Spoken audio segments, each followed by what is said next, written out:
Hello, my name is Benjamin Hart. I'm an American attorney and the Managing Director of Integrity Legal here in Bangkok, Thailand. As the title of this video suggests, we're discussing so-called arrestable behavior and deportation in Thailand. I thought of making this video after reading a recent article from the Pattaya Mail, that's pattayamail.com. Article is titled, Migrant Workers with or Without Documentation Granted Temporary Amnesty. Quoting directly, there is general consensus that the system of economic migrant permits needs urgent revision.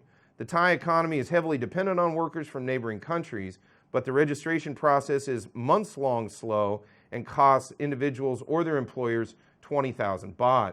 Under these circumstances, it is tempting for all concerned to ignore the regulations and work illegally, even though in theory, this is arrestable behavior leading to deportation. Yeah.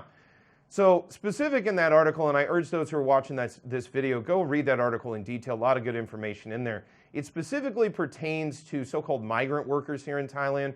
There are many folks from the surrounding countries, Cambodia, Laos, Myanmar specifically, and now apparently Vietnam as well, who are increasingly engaging in migrant labor here in Thailand. They travel in for either a temporary or prolonged period of time and work in Thailand, and depending on the specific memorandum of understanding that Thailand has with another government regarding these migrant workers, there are different regimes associated with maintaining work authorization and visa authorization here in the kingdom.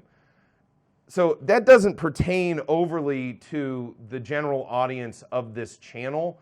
Our audience generally is going to be Westerners, so-called Farang, coming to Thailand looking to live and work.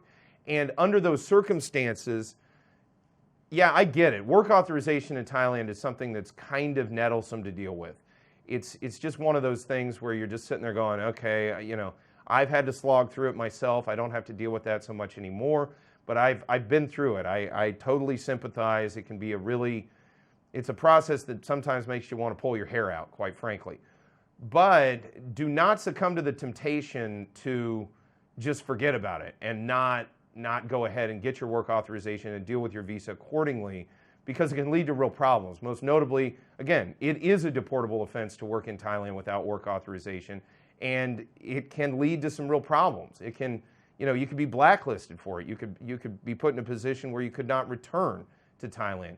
At the end of the day, in my opinion, it's just far more straightforward, and you'll have far more peace of mind living in Thailand if you want to work here by going ahead and getting the proper business visa and work permit in order to maintain lawful status here in the Kingdom of Thailand.